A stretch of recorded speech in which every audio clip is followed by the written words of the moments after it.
Welcome, adventurers, to Loop Hero Academy! Teddy here, and in today's episode, we are looking at earning the most challenging achievement, the rarest trophy in Loop Hero, that of course being Broken Geography. Currently, Steam says this trophy only has a 0.8% completion, so less than 1% of the players of Loop Hero have earned this trophy. To be able to get this trophy, you have to place down 10 cards that you do not have in your deck. Now, this is an extremely unique condition that you have to fulfill. The way that you get cards that were not in your deck is by defeating prime matter enemies. The first skill that they unlock on Chapter 2 and still have in the later chapters is that they have a chance of giving you random cards when they are defeated. They can either give you gold cards or they give you just 3 random cards. And so if you get those cards and they are not cards that were in the deck you chose, then it counts towards this achievement. I recommend doing this run on Chapter 2 because then enemies will be easier to beat. And it is going to take you a very long time to earn this achievement, so you're going to be getting up to very high loop counts and facing some pretty challenging encounters, so Chapter 2 makes this a little bit more manageable. You could do this on Chapter 3 as well, again because this is a long run. It will be a very good farming run if you want to double dip and try and get some other resources going while you pick up this trophy. I do not recommend doing this run on Chapter 4 because at Chapter 4, Prime Matters gain the absolutely ridiculous skill that on their 6th attack they are guaranteed to kill you. That's it. You just die if they attack you for the 6th time. This makes them just as dangerous as the flesh golems on Chapter 4. So if you try it on Chapter 4, you're probably going to run into a severe headache of this chance that they just kill you, and because ghosts can pop up in encounters that get dragged on with multiple enemies respawning and really high evasion stats, there is a very real chance that you get this fatal final hit. So again, try and do this run Chapter 2 or Chapter 3. It will save you a lot of headache. You also want to focus on bringing a very lean deck because you want to focus on getting specific tiles that are just geared toward being able to get this run, and you want the smallest deck possible because then the Prime Matter, when it's drawing just random cards, has a higher chance of being cards that were not in your deck. There's nothing worse than the feeling of getting a Prime Matter and then it gave you cards that you already brought in the deck, and it was in fact, it feels wasted if that happens.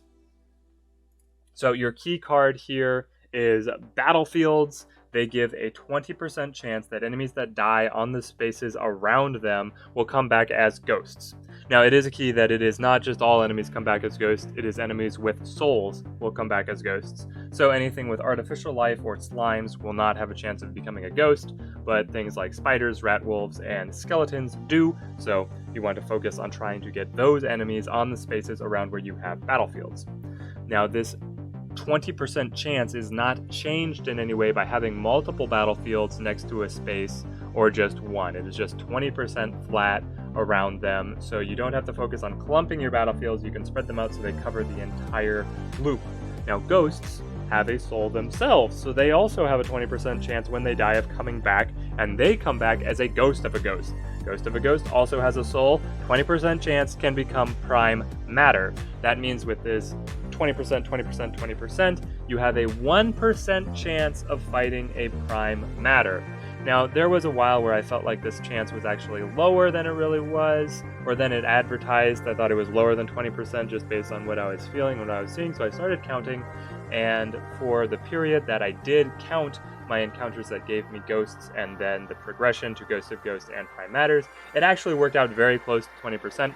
So my exact count was I fought 106 ghosts, 19 Prime Matters, 106 ghosts, 19 Ghost of Ghosts, and then 4 Prime Matters. So that lines up pretty much exactly with the 20%. And again, that was only the period I was counting. I actually had a pretty unfortunate run where my first 3 Prime Matters all gave me gold cards, which was infuriating because the gold cards, they just give you a single gold card rather than 3 random cards, and so it took me a lot longer than I needed to be able to place down the 10 cards that were not in my deck. For the other cards that I am taking, so when you're taking a very lean deck, the absolute smallest deck you can bring in Loop Hero is 7 cards. I'm taking 8 because I wanted to bring in, I believe it is the Bookeries, where there's a chance that I could have cut the Bookeries, but I chose not to. Or no, I am sorry, I do. You have to take multiple cards from each category, and so the one category that I could have been shorter on, I believe, is the landscapes, but I chose not to reduce my landscapes. I wanted to keep all of the 3 landscapes that I bring. Anyway, going back to the cards that can be placed adjacent to the path, similar to battlefields, I'm taking Bookeries, so that gives me more control over the tiles that I am placing down, and it also helps me place down higher quality landscape tiles, so I can place down more thickets rather than forests. For the tiles that I can place on the path itself, I'm bringing groves and cemeteries. I did not really want to go with ruins because I thought that the scorchworms could prove to make some really difficult encounters, and I didn't want to be hitting that. I wanted to be hitting more consistent difficulty encounters throughout the path, and getting the tons of rat wolves everywhere seemed like a very good enemy to try and spam to be able to get ghosts out of. I brought the cemeteries as well because you have to bring a second one, and now I advise going more into groves than into cemeteries. I am not 100% sure this is the case, but skeletons have a chance when they die of coming back as cracked skeletons, and cracked skeletons do not have souls. So I don't know if this actually interferes with the 20% chance of the skeletons coming back as a ghost, but I believe it does, because ghosts always appear when there is a corpse of the dead enemy on the ground, and cracked skeletons appear without the skeleton creating a corpse. The skeleton just takes battle damage and then continues fighting as a cracked skeleton, and then when that cracked skeleton dies, it didn't have a soul, so it has no chance of spawning a ghost. So I think that it is effectively robbing you of a few chances of getting ghosts. Also, in general, the skeletons spawn slower and they're meant to be harder enemies, so you want to focus on placing groves rather than cemeteries, but you can use a few cemeteries if you want to really maximize your number of encounters happening around battlefields. For my landscape tiles, I am bringing forests, rivers, and suburbs. This is a combination that I absolutely love. The desert is also a very good pairing with the necromancer that I am running in this run, but I chose to leave it behind so that I had as lean a deck as possible. The combination of forest and river just feels far and away the best landscape combination because it gives you all this attack speed, and specifically for the necromancer, because his attack speed leads to summoning more of his skeletons, and as he summons skeletons, he doesn't lose stamina. You can just push his attack speed up as high as possible and continue to get benefit from it, whereas the other classes run into a bottleneck of what their stamina will allow them to do, and so you have to manage not going too crazy into attack speed. But for the necromancer, that's not the case. You can max it out. And then getting these suburbs is giving me more traits. I really value the power that you get out of traits, again, especially for the necromancer, who doesn't seem to have a single bad trait in his options. So that was the build that I was going for. I am, of course, also bringing Oblivions. This allows me to destroy the village, that the forests create, because those wooden soldiers do not have souls, so I do not want to fight anything that does not have a soul. It is basically wasting my time because it has no chance of spawning a ghost. Even though usually fighting those wooden soldiers is actually really good for the necromancer because they have no way of hurting him. They only do damage to the skeletons, and you can just keep spawning them, and then your regeneration kind of kicks in, fills up your health bars. It's usually a nice, easy battle to mix in, but it is not useful for getting this trophy. So again, playing the Necromancer, brought it in on Chapter 2 here. Oh, and to round out my deck, I brought the Ancient Crypt. I feel like this is super important for the Necromancer. It does not count towards your hand limit of the number of cards that you are taking, and it's extremely unlikely to overlap with what a Prime Matter gives you. I think that the Prime Matter will never give you a duplicate gold card, but it will give you new gold cards. So there you go. The final piece that you need to be able to get this achievement is a whole lot of patience. My gosh, I do this run for over 2 hours to be able to get the Prime Matters that I need. Now, again, I got that extra long run because the Prime Matters kept on giving me gold cards, which is the saddest thing because usually it feels amazing to get extra free gold cards. But no, I do not. The first gold card it gives me also is the Maze of Memories, which does nothing.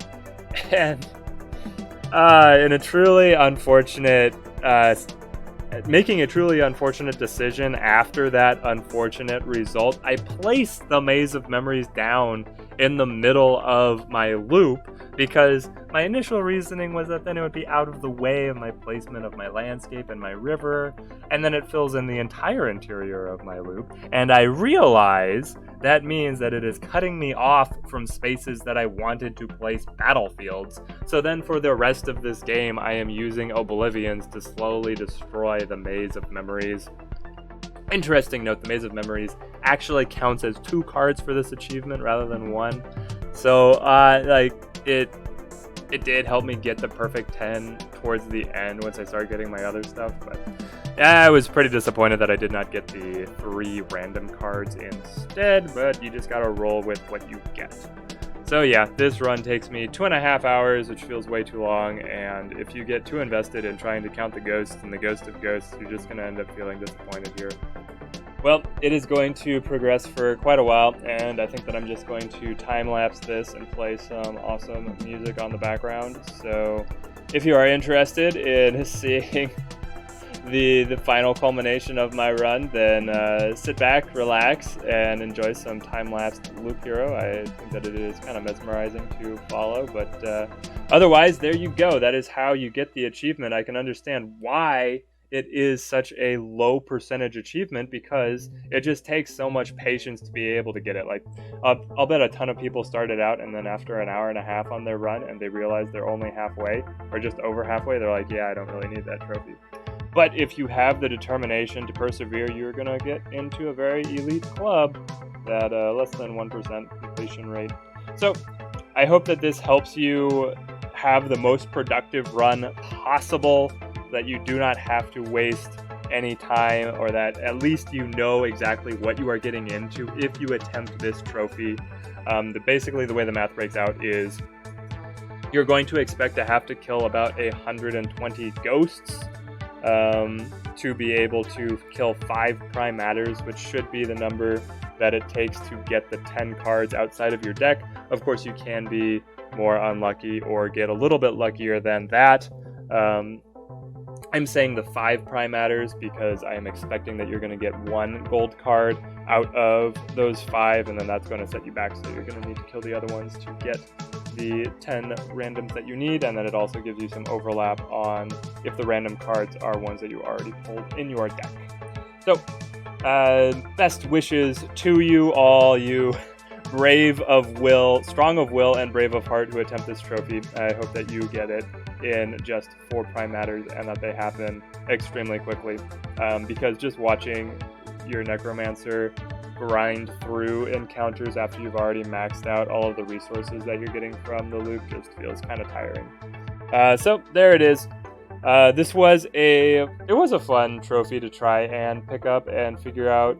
I was mostly trying, like, the challenge of figuring out was how to optimize the deck to make it as easy as possible, and then of course I get the most unlucky run where my first 3 Prime Matters give me gold cards.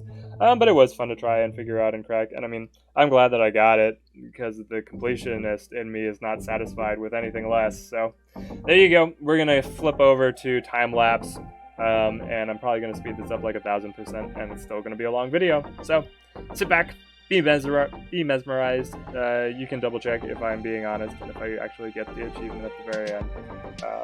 Hope you guys have a good one, and thanks for watching. Like and subscribe if you want to see any more guides or achievement videos out of me. See ya.